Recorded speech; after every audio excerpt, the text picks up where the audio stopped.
Halo semuanya, perkenalkan nama saya Vicky Heriadi dengan NIM 150 222 30 60. Kali ini saya bakal ngejelasin tentang materi pertemuan 10, yaitu komunikasi kelompok. Yang pertama itu ada definisi kelompok. Apa sih definisi kelompok itu? Definisi kelompok menurut Wood yaitu 3 atau lebih orang yang berinteraksi sekian lama, bergantung satu sama lain, dan mengikuti aturan bersama untuk mencapai tujuan yang sama. Terus bisa dikatakan sebagai sebuah kelompok ketika memenuhi kriteria sebagai berikut. Sebuah kelompok itu harus berinteraksi. Yang kedua itu adalah saling bergantung. Yang ketiga itu memiliki tujuan bersama. Yang keempat itu memiliki aturan bersama. Yang kedua itu ada tim. Tim menurut Rothwell yaitu sebuah jenis kelompok khusus dicirikan dengan anggota yang memiliki sumber daya berbeda-beda dan saling melengkapi dan memiliki rasa identitas yang bersama yang kuat. Lalu, apa perbedaan kelompok dengan tim itu sendiri? Kelompok itu berbagi informasi dan saling membantu membuat keputusan kinerja masing-masing. Tapi kalau tim itu membutuhkan kerja kolektif, saling membantu demi usaha bersama-sama. Nah, tim juga mengembangkan rasa ketergantungan dan rasa identitas yang lebih kuat dibandingkan standar kelompok kebanyakan. Lalu, apa sih manfaat komunikasi kelompok? Yang pertama itu ada saling bertukar informasi. Karena adanya interaksi, jadi mereka saling bertukar informasi. Yang kedua itu menambah pengetahuan. Yang ketiga, memperteguh atau mengubah sikap dan perilaku. Yang keempat itu mengembangkan kesehatan mental. Yang kelima itu meningkatkan kesadaran kelompok.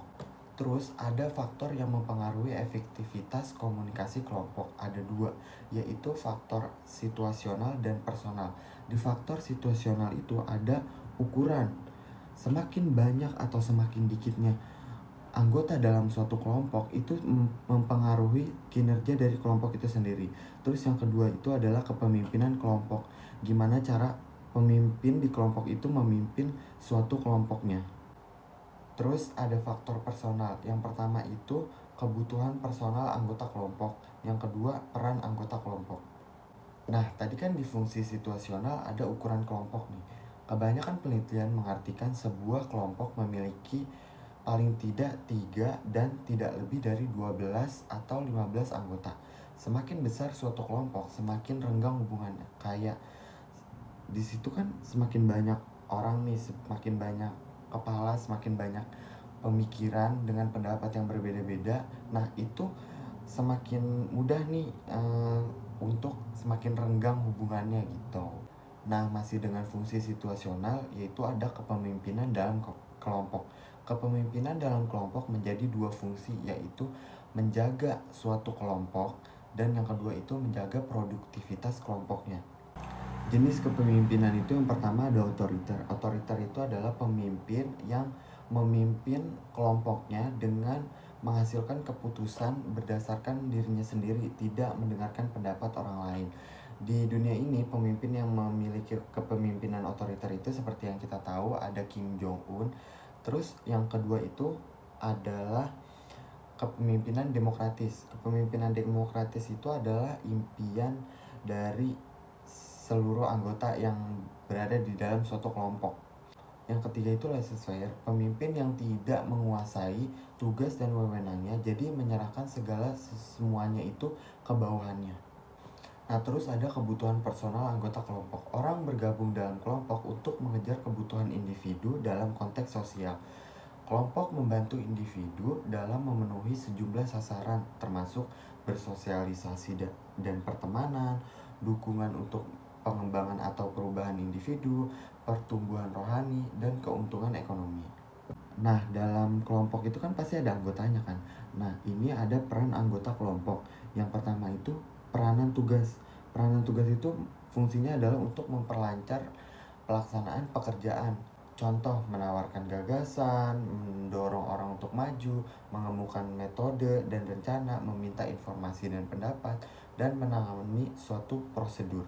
Terus juga ada peranan pemeliharaan, yaitu untuk menjaga keutuhan tim. Contohnya, memberi pujian, menunjukkan kehangatan dan dukungan, menangani perbedaan, mendengarkan orang lain, dan menerima keputusan kelompok, menyelip humor agar santai, dan mendorong partisipasi mendominasi bicara anggota yang diam.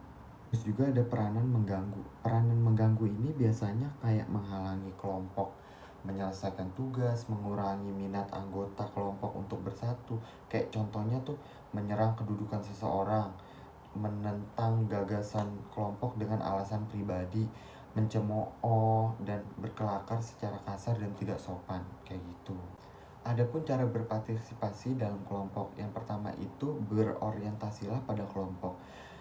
Jadi kita fokus pada tujuan kelompok bukan individu tanpa kehilangan nilai-nilai dan kepercayaan individu. Yang kedua itu adalah pusatkan konflik pada masalahnya.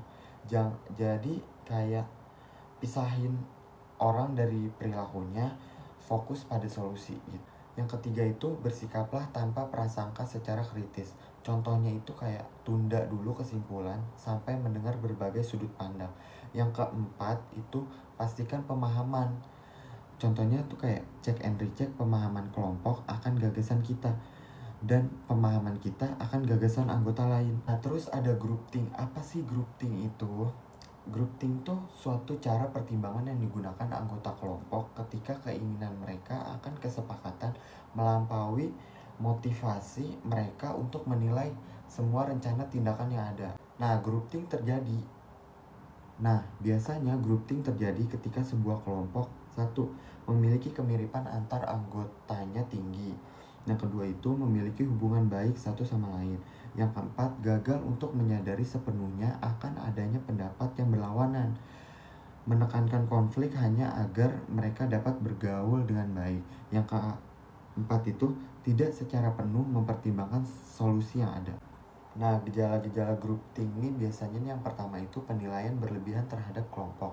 Yang kedua itu ketertutupan pikiran. Yang ketiga, tekanan untuk mencapai keseragaman.